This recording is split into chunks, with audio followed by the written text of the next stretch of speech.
Hi, thanks for joining us on Resilience Radio, where we explore the art and science of thriving in a turbulent world.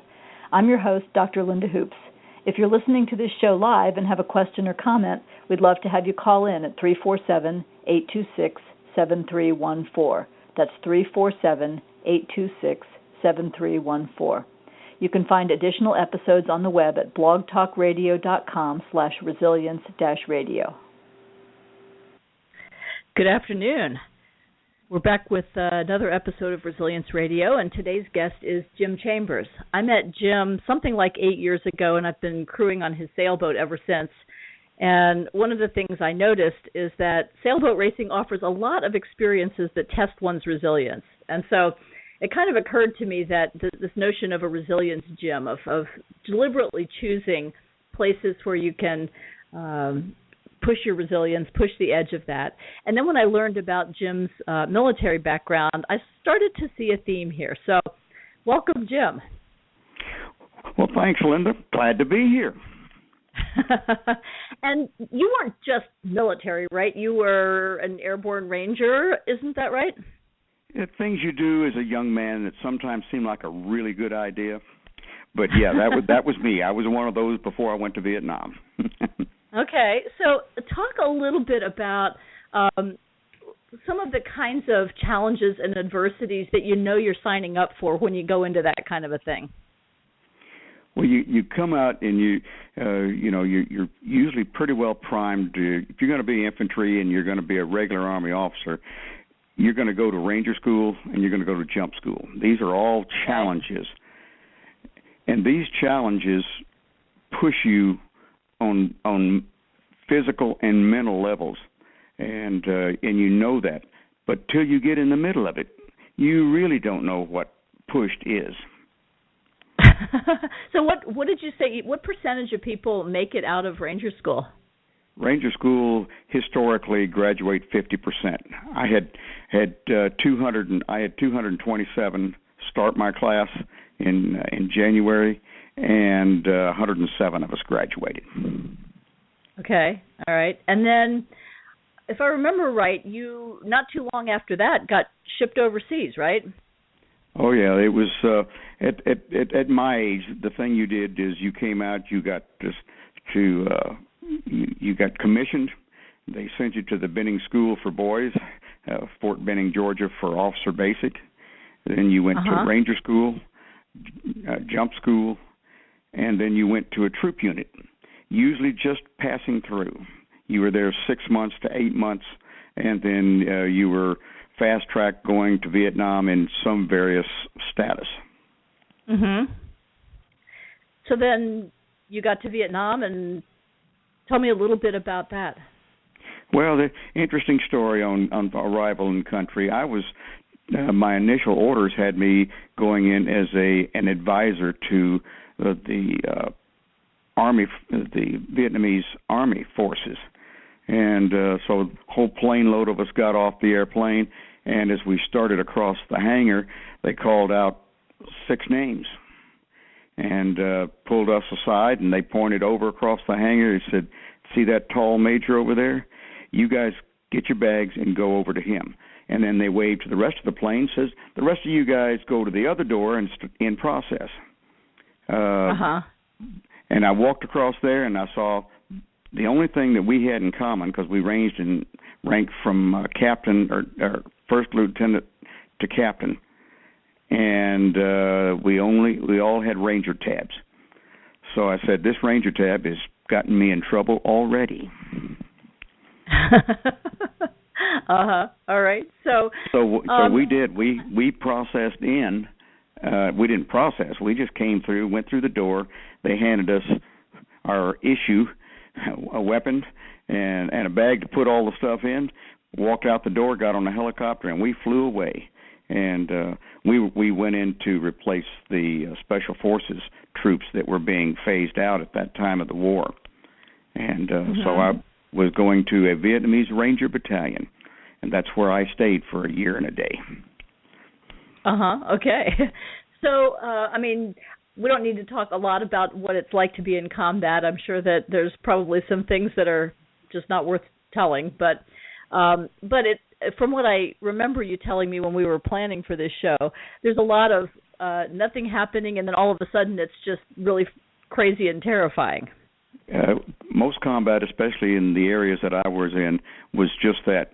You had days and days of boredom other than being hot, wet, dirty, the usual glorious things of war. And then you'd have minutes of sheer terror. Mm-hmm. And so you had in those, that's where your training came in and courage came in, because you had to accelerate from boredom to chaos, and then be able to overcome that chaos with with the right commands and the right actions. All right, so a lot of people listening to this would probably think, gee, that doesn't sound like a lot of fun. I'm not sure that I would sign up for that. So tell me about what led you to actively seek out this path. When I was 16, I read a book, Once an Eagle, and the author's name and started with an A, but it escapes me right now. But okay, Once an Eagle. Yes, but then when I read that, it really pointed that it was almost like a calling, that this is where I need to be, and I don't know why. It was just, I don't know, and it wasn't that I was needing to be a hero, because I didn't like any of that stuff. That was scary. But and I, after I was in the Army, I found out that was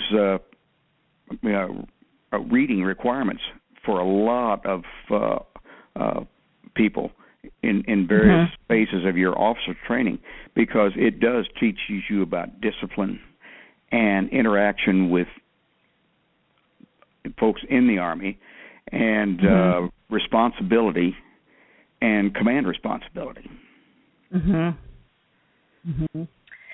So it sounds like for you, the mission, the thing that you felt like you were called to do, was sort of the most important thing. And if that meant that there was adversity along the path, then so be it, right?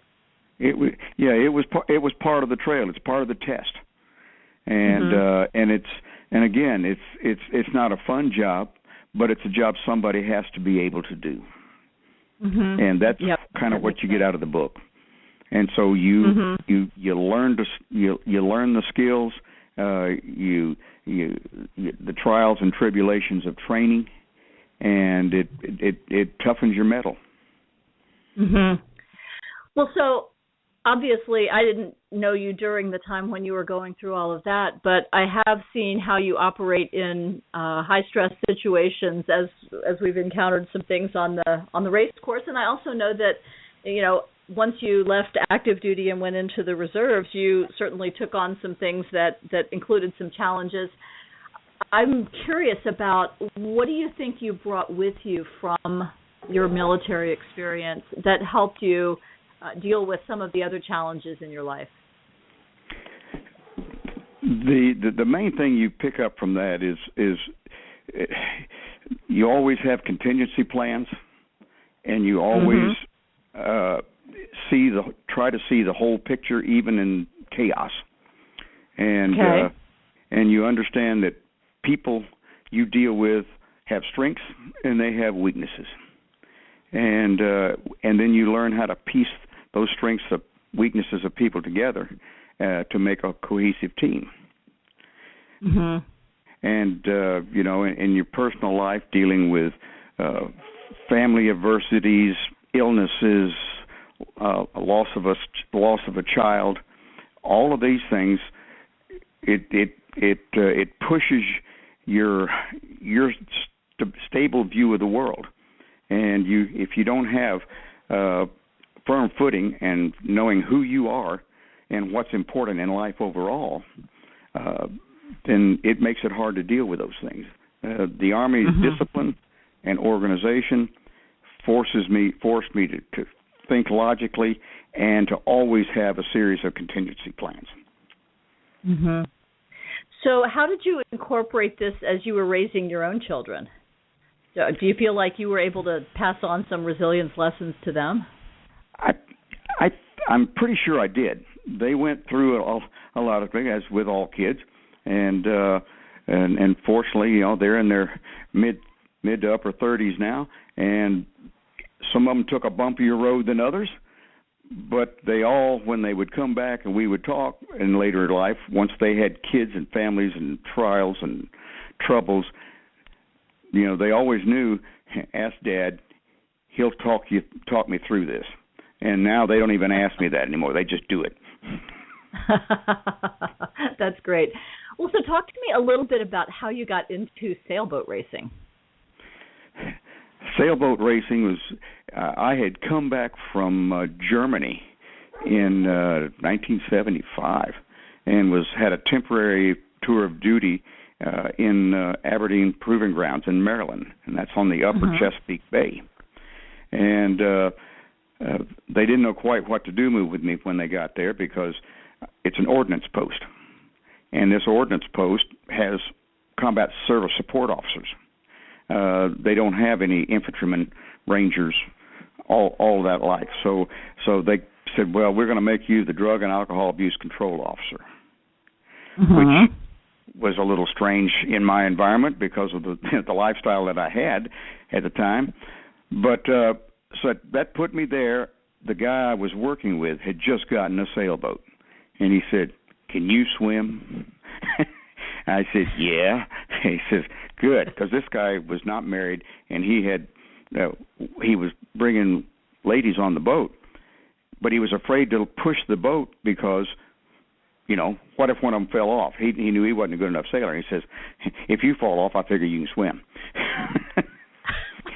So that was where I started sailing, and then I left there and was out of it for a long time and I became a pilot and a few other things that, again, pushing limits, and until I retired from the Army Reserve.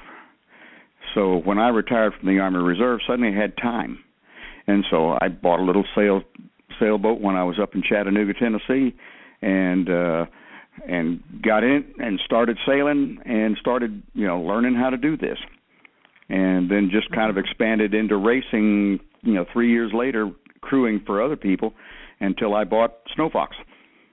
And then that's what we play with now. Plus, I still crew on other boats.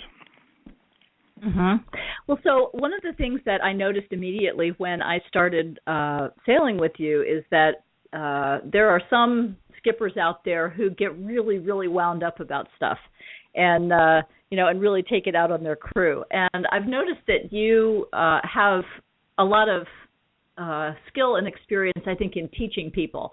And I'm curious to know, is that part of what you brought from your military background? Has that always been sort of a natural part of who you are? Because I think you're a good resilience coach for people. Part of it was, I think, somewhat natural, but a lot of it is military and a lot of it is mindset.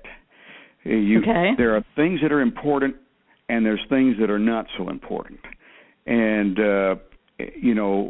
what I did in the military, if I made a bad decision, people died. So when I went into business and went into sailing and what have you, if I make a bad decision, we lose 3 boat links. Nobody died. Right.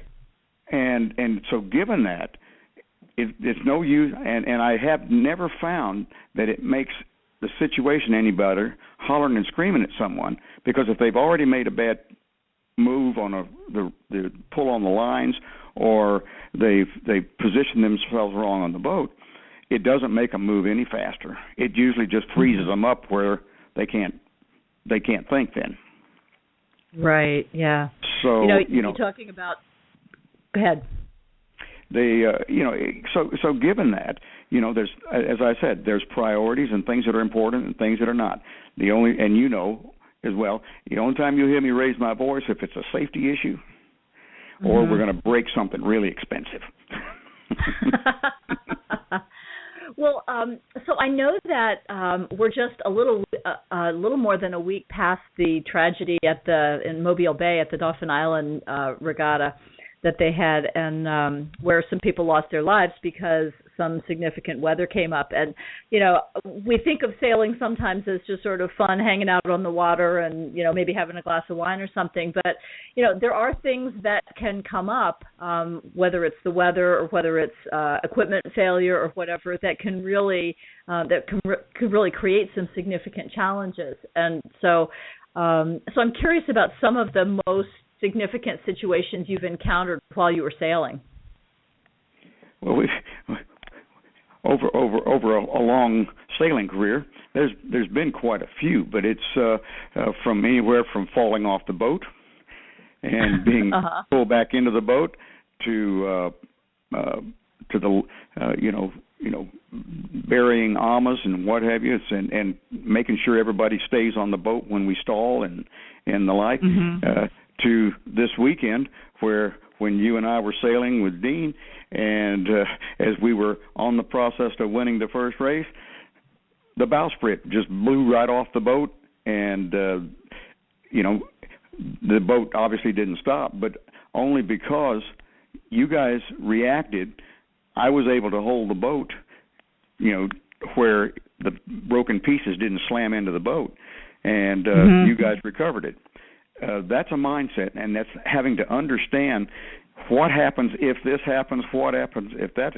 Again, it's all about those contingency plans, and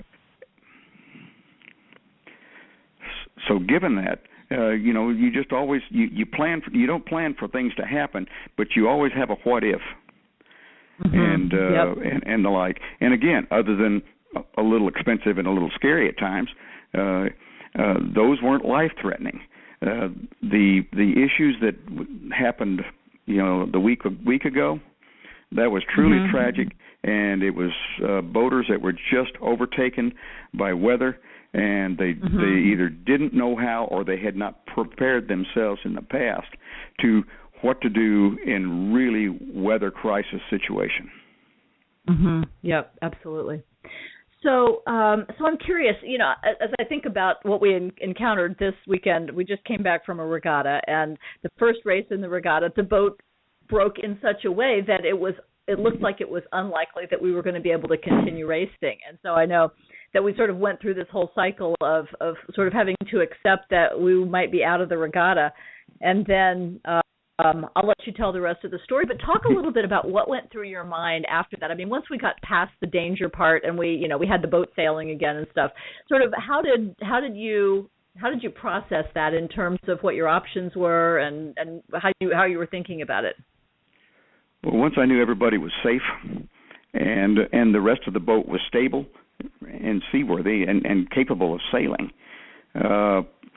we sailed on, got the sails in power and finished the last 3 miles of the race, and then we took it over to the bank. And of course, that time we had not seen the extent of the damage. We just knew it was it was bent pretty bad, and so I said, well, maybe we can bend it back. And then when we pulled it to the beach and said, not bending that one back, and so we talked with other people out there. We'd probably made up our minds that, it'd be too dangerous to try to bend it back and patch it up the way it was, because it would just rip off again, and maybe this time it would hurt somebody. So we just about got to that position when one of our friends, and I had a whole raft of people saying, you ought to be able to fix that. Get some duct tape. You can make it work.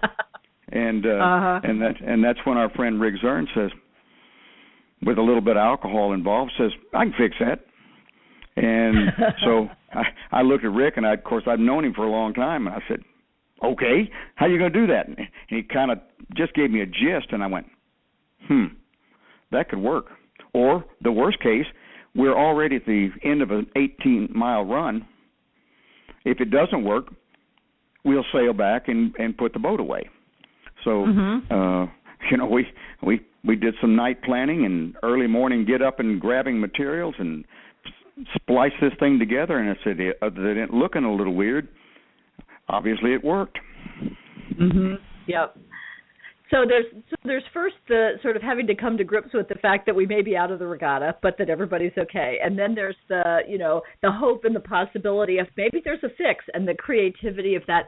I'm thinking back to the characteristics that we talk about in terms of resilient people, and we talk about them being, sort of positive about the world, believing that there's a possibility that we might be able to pull it off, and positive about their own capabilities and focused on what's most important, and flexible in their thinking and reaching out to other people for help, and then putting structures and processes in place, and then just, experimenting and giving it a try. And so it seems to me that that's a great example of really all the elements of resilience in play, when in meeting a situation of at least somewhat moderate adversity.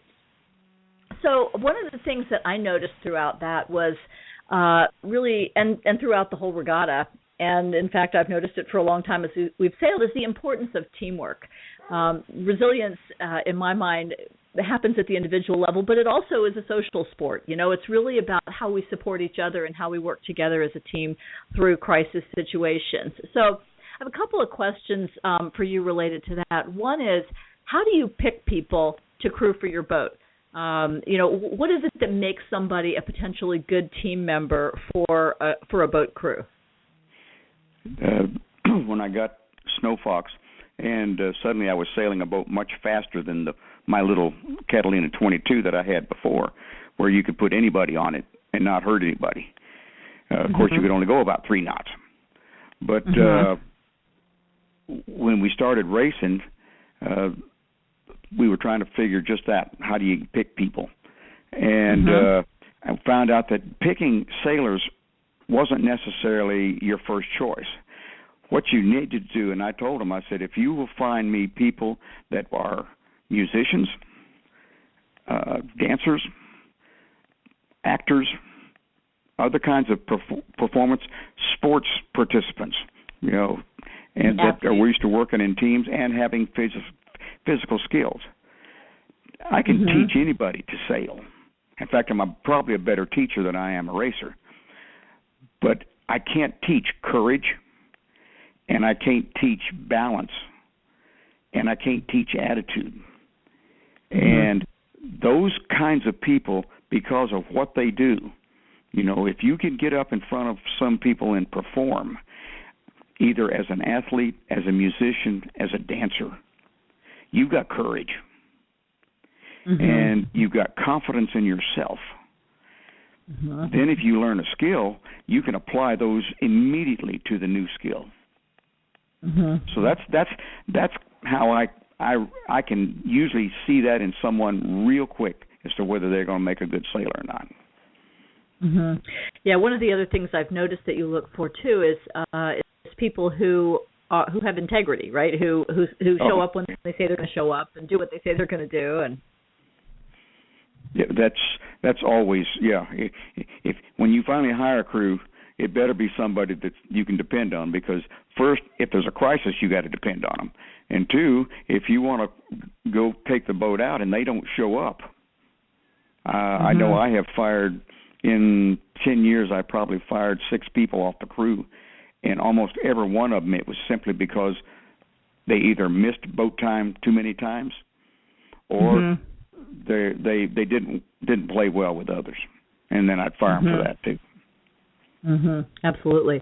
Well, so one of the things that's come up as a theme in several of my conversations on this show is about the fact that resilience takes energy. That in addition to some of these attributes of being positive and being focused and all of that, you need to have some energy to put into the game, whether it's physical energy or mental or emotional or spiritual energy. So tell me about some of the things that you do to maintain high levels of energy so that you can face all the challenges you seem to enjoy so much. There's a couple of things in there that are key. One is a positive outlook on life in general, and you have choices in that area. You can choose to be positive, and you can choose to be happy. Even when things aren't always going your way, you can find something good to look at and to think about. You can choose to be negative, and then everything's against you, the world's against you. It's hard to get your energy up when you think you've been sat on, and the Yep. world doesn't like you. But if you're positive, that energy just comes natural. You put a smile on, and suddenly, the battery power goes up about 30-40% when you smile. And and so you just say, well, okay, let's try this. And the worst that can happen, it doesn't work. Well, it's already not working. So let's try something else. Right. What else? But those are the things that you just, if you stay positive and your energy level. Now the key to some of that too, if you're going to do a physical sport, you've got to be a physical person. You have got to train and be active and know your body's strengths, know your limitations. And if you can do all of that, your core energy, and it's all tied to your mental state as well as your physical state. That makes sense. So any other stories or thoughts that come to mind for you that illustrate something you've learned about resilience and how you deal with challenges in life that you'd like to share? We all have bad things that happen to us, unless you're 12 years old and you haven't lived much. But I went through a wife that had mental issues, and now it's called bipolarism. But she had, I came in Germany and came to the house, and she's standing on a 13th floor balcony of our apartment with my 3 daughters, and she says, I'm thinking about jumping off here. Wow. And, trying to stay calm there and said, well, come on in here, let's talk about this. And then while she was coming in, I was on the phone talking to the hospital, and I said, I'm going to bring her in. Here's what's happened.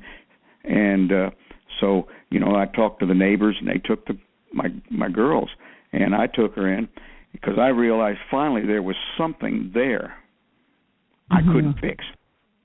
And I had to get help, and then I had other people to take care of. Obviously, I had kids to take care of. I had a job still to take care of, and all of that.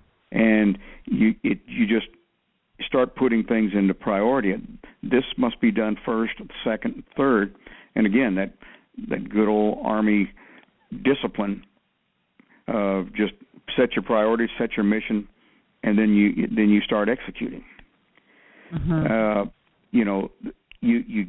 You learn to do that.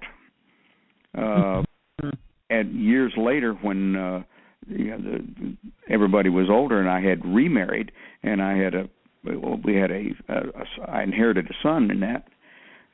He came down with leukemia, acute lymphocytic leukemia that was very acute. It was fast moving, and we wrestled with that on and off for 7 years. And again, you're dealing with this every day, but life goes on. You can choose to be positive. Now, the end of it wasn't positive. He passed away at 21. And again, it was another one of those things in life that I said, I can't fix that. There's some things I have to let go. And then, counsel people in the church after that for a good while, because they would come to me when things were going bad. He says, how did you deal with that? And so I'd talk them through, here's what I'm feeling, here's what you're feeling. And all of these things. And again, you put things into priority and fix the things you can fix, accept the things that you can't. Absolutely. And again, the key is staying, you choose to be happy, even in adversity.